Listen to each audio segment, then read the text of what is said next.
Ladies and gentlemen, good morning, good afternoon, and good evening. It is Sunday, the 19th of December, 2021. Now, we're only just a little over 2 weeks away from the new year, and the crisis is coming.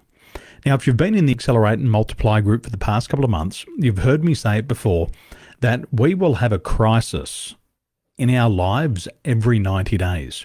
Now, for those of you who are in Malaysia, you've already just had a crisis this weekend. There's been severe flooding. Now, first of all, I hope you're okay. I hope your family's okay, and I hope that you have not been impacted.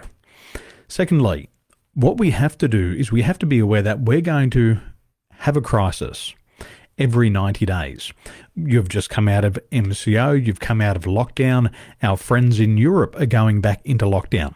Our friends in London and in Manchester are going back into lockdown. So what does it tell us? It tells us that it's time to expect a crisis. Whenever we have a crisis, we've got to stop, pause and think.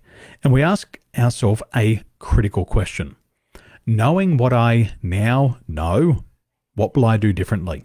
Now, you've had 2 years to think about this, especially with COVID, especially with the Delta variant, and now the Omicron variant.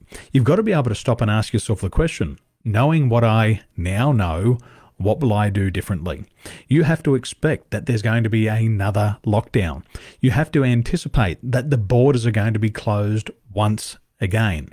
However, some won't be ready for it, but I know you will be ready for it.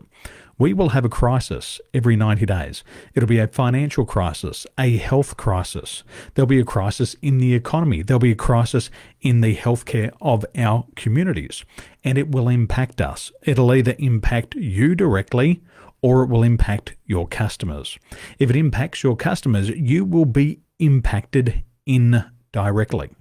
So knowing what you now know, what have you learned over the past 2 years, and how can you prepare for the next crisis? What I'd love to hear is I'd love to hear your thoughts below. How are you going to prepare for the upcoming lockdown? Get ready for it, they're coming. And how are you going to capitalize on these crises? Because you know that every time there's a crisis, there's also an opportunity. The words are the same, crisis and opportunity, they're best friends. They hang out together. Remember, if you were joining me at the International E-Commerce Summit, I said that in 2019, there was about 13,000 millionaires in Bangladesh. Today, in 2021, there's 8,000 new millionaires because of what's been happening around the world. So get ready for it. Get ready to capitalize on what's to come. Okay, enjoy your Sunday, and I'll see you soon. Ciao for now.